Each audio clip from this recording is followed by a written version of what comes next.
Donald Trump called him tough. Rush Limbaugh read one of his articles live on his radio show.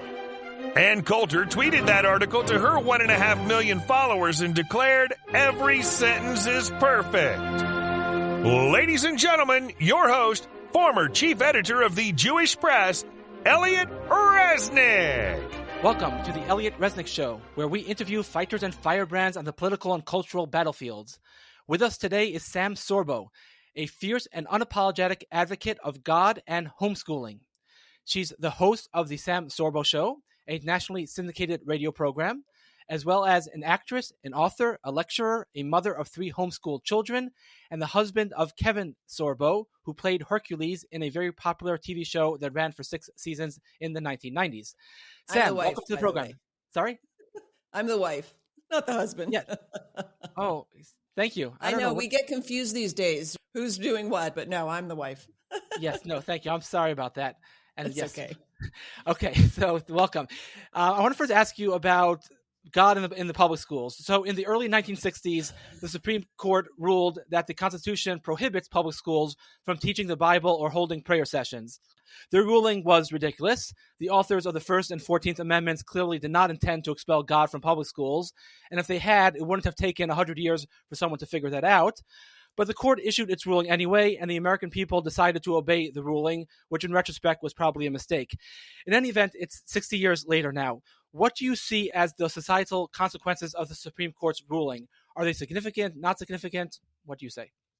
Oh my gosh, of course, they're tremendously significant. It's the Supreme Court ruling, of course, that creates a whole new sort of subculture. The believers become the subculture.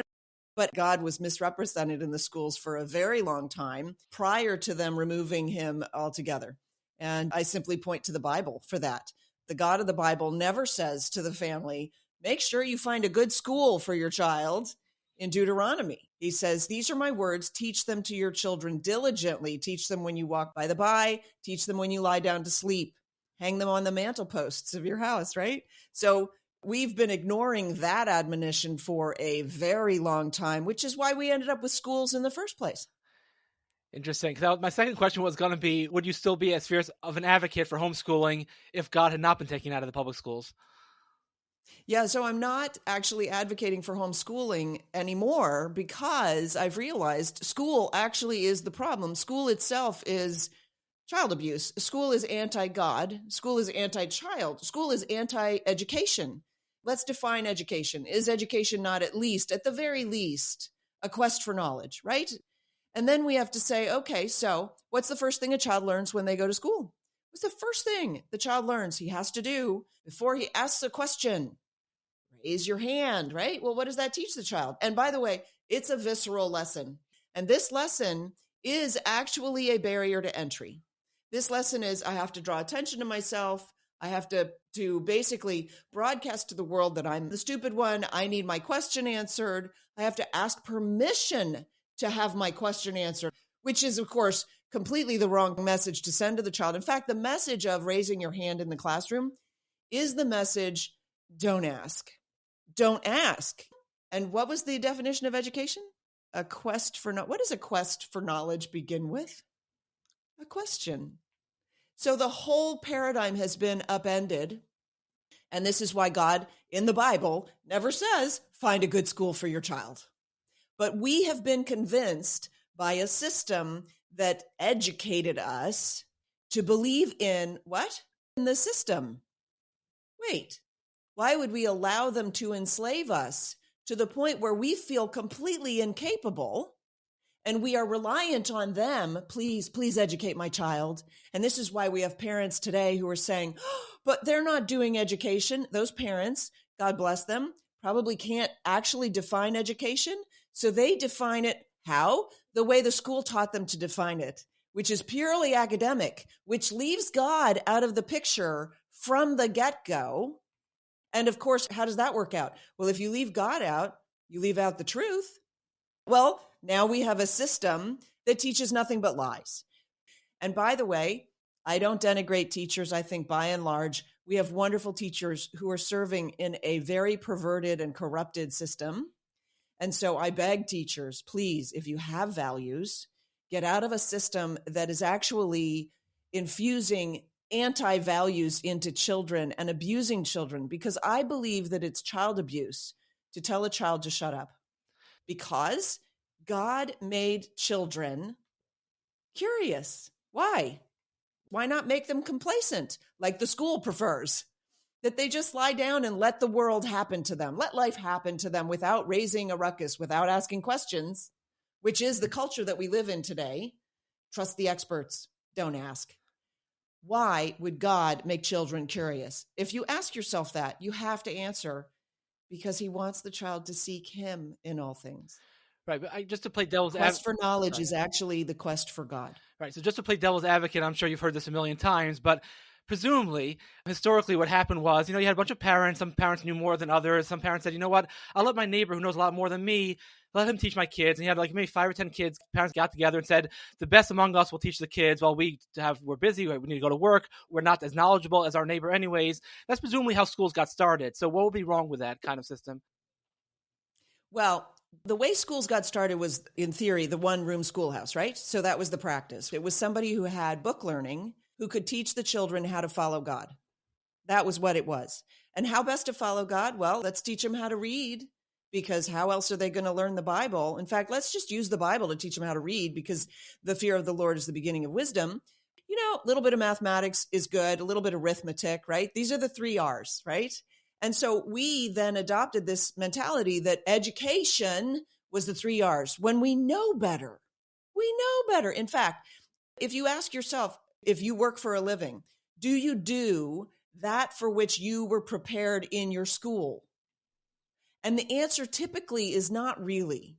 Most of what I do for my living today, I learned outside of school. I learned after school. I learned postgraduate. Typically, that's the answer. And a lot of people do something that they completely weren't schooled for. But how did they learn? If they didn't go to school, how did they learn? That's crazy. We believe as a culture, you learn only in school. Not that you learn in school and then some. No, you learn only in school. In fact, I often say that the core competency of our schools is to teach people how incompetent they are. Because if you didn't earn an A in it, what are your credentials? How dare you do a podcast? Who taught you to do a podcast? Where did you go to school? Are you degreed in doing a podcast? And yet here we sit, Elliot. You're interviewing me. Who taught you how to interview? Who taught you how to ask questions? How did you get a gold star for asking questions? Do you see my point? Yes. So we need to take a step back and completely impeach everything that we think about education, because everything we think about education was taught to us by the master in the big house.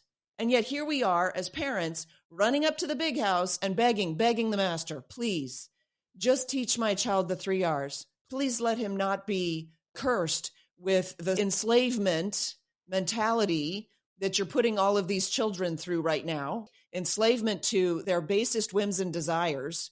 Enslavement to the lie that children can change genders at will. Mind you, at 18, they have to apply to get a license to have a gun.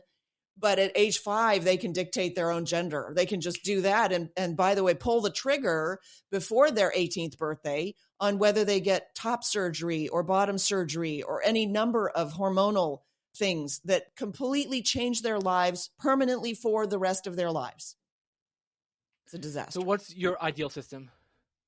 So I advocate for home learning, wherein the parents take charge of, basically, it's called parenting. Yes, there's the educational aspect of that is purely academic.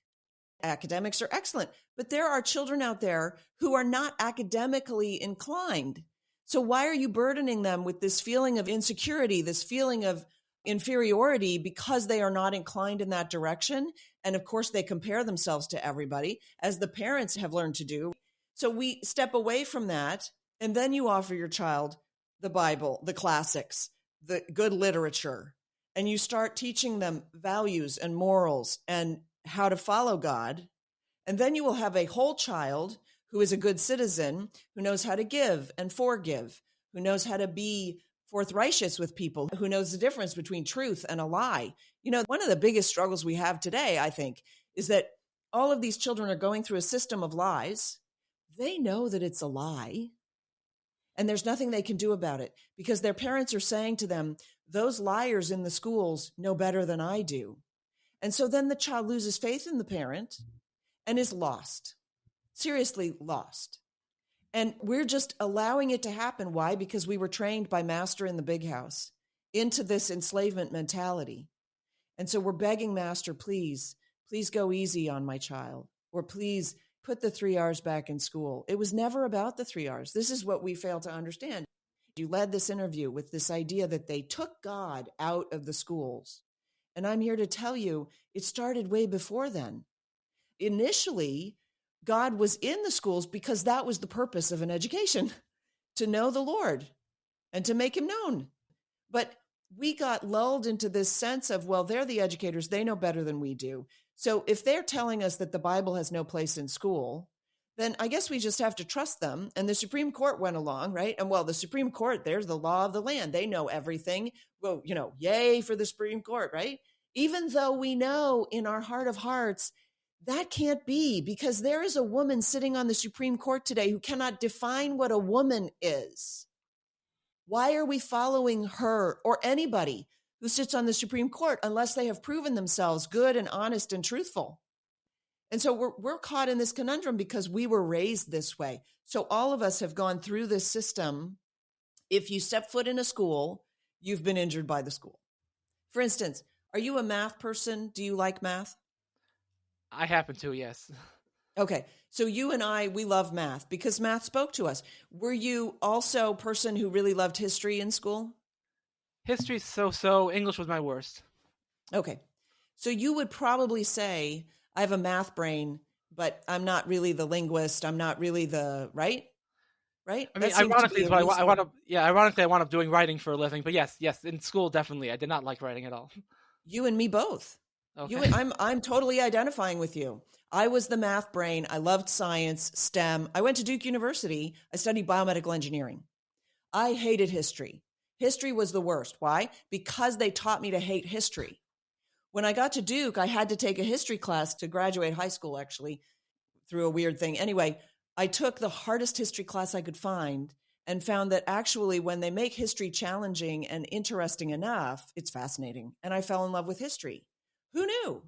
I have a history brain, right? But I was convinced, no, history's over here. Math is over here. If you're math and science, you're not history and language, right? I speak 5, by the way. Like, it's crazy, the lies that are just in the system. Another huge lie. A huge lie is that teenagers rebel naturally. They just naturally rebel. It's actually funny. That was my next question to you, by the way. I'm here to tell you that's a lie. That's a lie from the pit of hell. Forgive me for speaking Christianese. It's a lie from the pit of hell. Children shouldn't naturally rebel. The reason that they do is that the culture of the school teaches them that parents are worthless and that their job is to rebel, basically, because only through rebellion can you really be your own person. That's absurd. That's absurd. There's one truth. There's only one truth. Goethe said the truth is a very narrow path. Stupidity is the never-ending jungle. We are consigning children who are in school today to never-ending stupidity, never-ending jungle, and that's child abuse. So, I raised 3 teenagers. I remember people used to say, oh my gosh, roll their eyes, right? Oh, 3 teenagers, you've got your hands full. And I would say to them, full of love, what are you getting at, right? And I will tell you, and by the way, I homeschooled my children because back then I bought into the 3 R's. I thought education was purely academic. And so I bought into that. So I schooled my first 2. I'll get to my third in a minute. But my husband travels a lot. And so on any given weeknight, he might be out of town. I would go to my bed and I would have my laptop, and in the quiet of my bedroom, I'd be working. And on any given evening, one of my teenagers would come into my bedroom and sit on the end of my bed and just pour out their day. And I would take my computer and I would close it up and put it to the side. And in my head, I'd do a recalculation. Okay, you're not going to bed as early as you thought because this relationship, this is much more important than that. But our culture and our schools teach us my relationship with my child, not worth anything. Money is much more important. So we're sending children into the world thinking that their self-worth is tied intrinsically to college prep and career readiness. And I know this is hard for people to hear. And I apologize for the harshness of this message, but it's the truth that when you're 60 and you're looking at the downhill and you've been deprived of spirituality because you were forcibly deprived of it because the school taught you that it knew what education was. Everything else is ancillary and superfluous. Because if the school is teaching you what education is, I don't care how much time you spend in the church, you're not going to trust your Bible. I don't care how much time you spend at synagogue. If you're not reading the Torah and studying the Torah, you're not going to trust it. If you go through a system of indoctrination that we call schooling or education, if you go through that, you are mistrustful of all of that ancillary stuff because it wasn't covered in school. It's a lie of omission.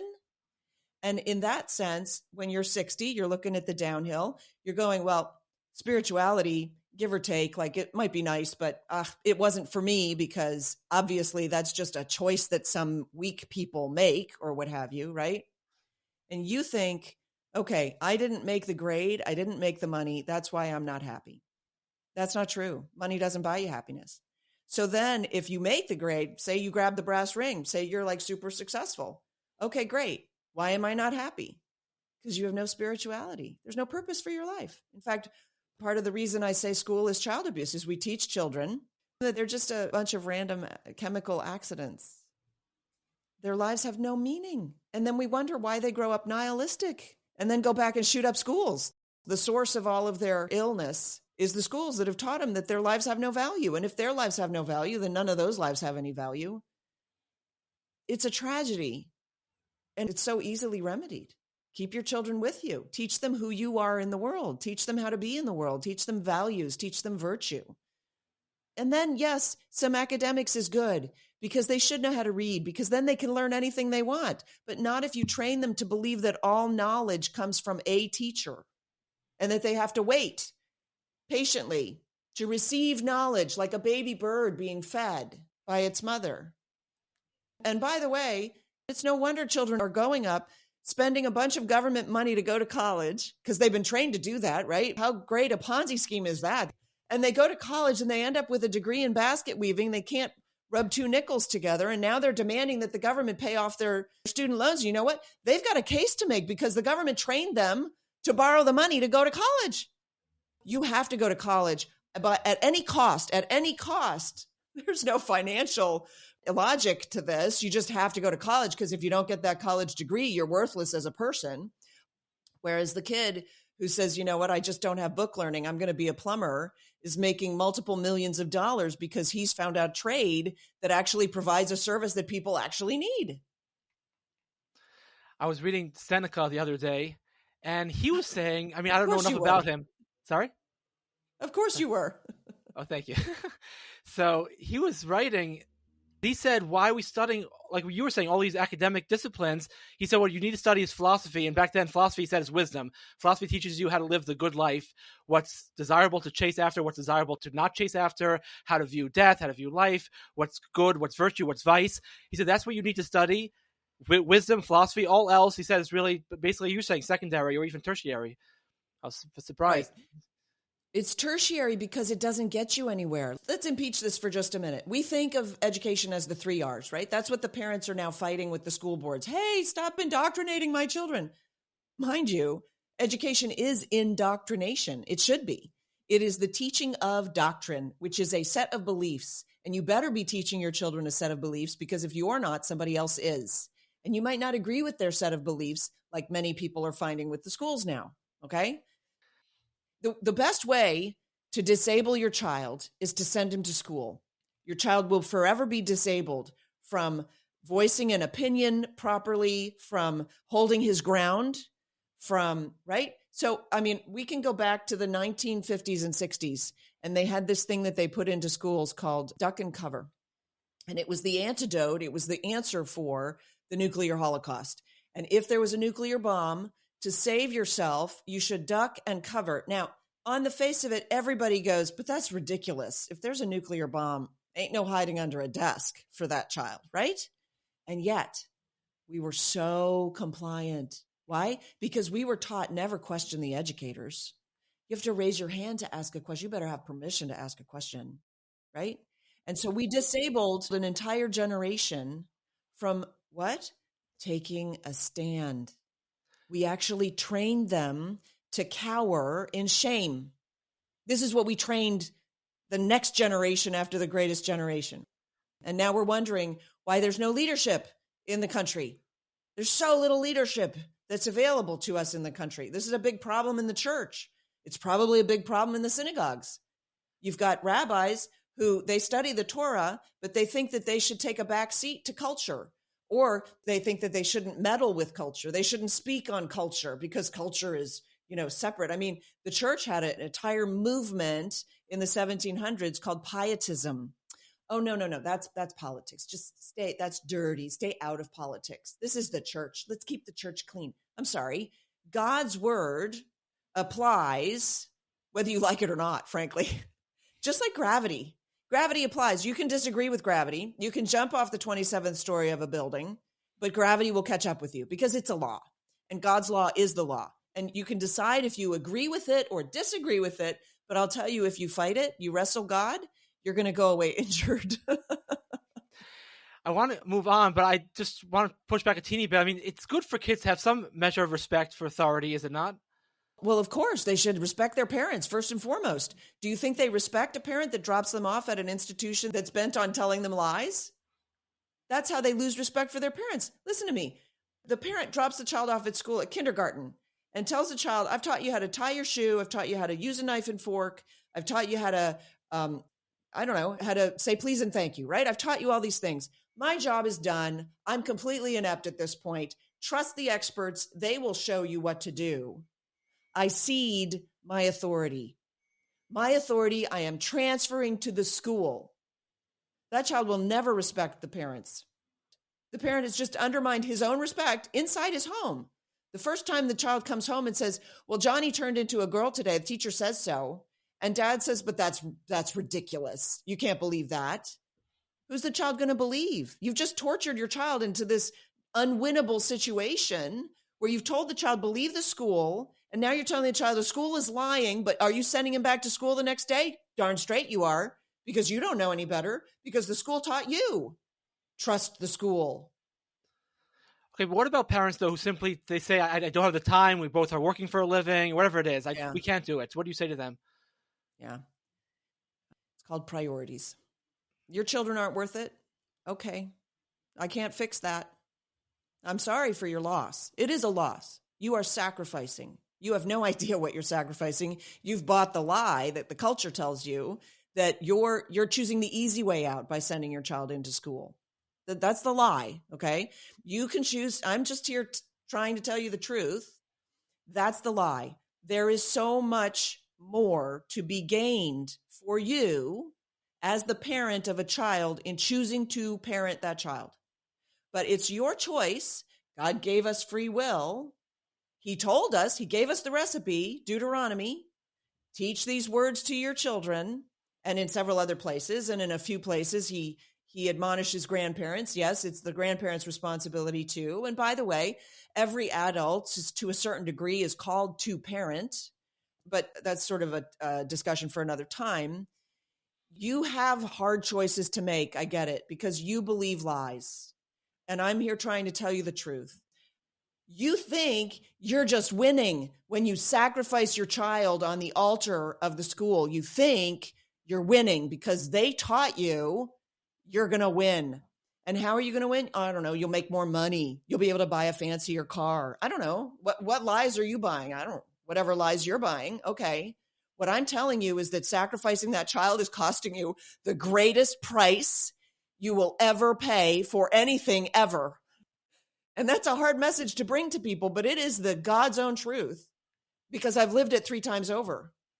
My daughter, when we moved back to California, after my husband, we lived in New Zealand and he was on the path to recovery. He got very ill right before we got married. And that's why I gave up my career. Thank God, because God showed me that was necessary. Thank God. I gave up my career and we moved to, when he was better, a little bit better, we moved to Vancouver. He was still on the mend. I couldn't go back to my career in Vancouver because that was Canada and that's the way they work up there. We moved back to LA and I had 3 small children and I thought, but this is great. I'm back in LA. I'll be able to pursue acting again. And mind you, I was successful as an actress. So this wasn't like a far cry for me. I did half a season on Chicago Hope. I did some big movies. Like I was there. So this would be pretty easy to sandwich myself back into. And I went on a couple of auditions. That's 3 hours outside the home each time, basically. And I came home and my little toddler ran after me, Octavia, my third, with her little finger out. And she said, no, no, no, no, no, no, no, no, no, no. I thought, what's this about? I picked her up, put her on my hip, and she turned to the nanny, who she adored. And she said, bye-bye. Like, done with you. This is what I want. I want mommy. Children want their parents. They want to emulate their parents. They want their parents to show them what it is to be an adult. They want to be adult. And we infantilize them by submitting them to the schools that teach them that they're nothing more than an accident of nature and that they're just like every other child and conformity is the highest value. You want your child to be unique. You don't consign him to that system. You want your child to be a free thinker, a strong thinker, somebody who is beholden to the truth. You don't send him into a system of lies. You know, we really need to rethink the way that we think about education. By the way, our education system is training workers for the 1900s. So good luck with that, because half the jobs that these kids who are going through the system now are going to take haven't been invented yet. So good luck to the educators in training your child in what he needs to do, even just for his living. But at the same time, by omission, we aren't training the children how to be good people, how to be reasonable, how to stand up for what's right, how to fight, how to lay down, how to negotiate with people. We don't teach them negotiation. We don't teach them how to balance a bank account. And we say they're accomplishing education. We know that that's a lie, but we've been so indoctrinated by the system of lies that we don't know how to get out of it. And so parents are constantly saying to me, well, I could never homeschool my kid. I don't know how. And I just say to them, okay, did you graduate high school? And they're like, yeah. I go, but you feel incapable of teaching a second, a fourth grade or whatever? And they go, yeah. And I go, but you still think it's better to send that child into the system that turned out the likes of you, the failure that you are. Nothing personal. I'm just taking your words and reflecting them back to you.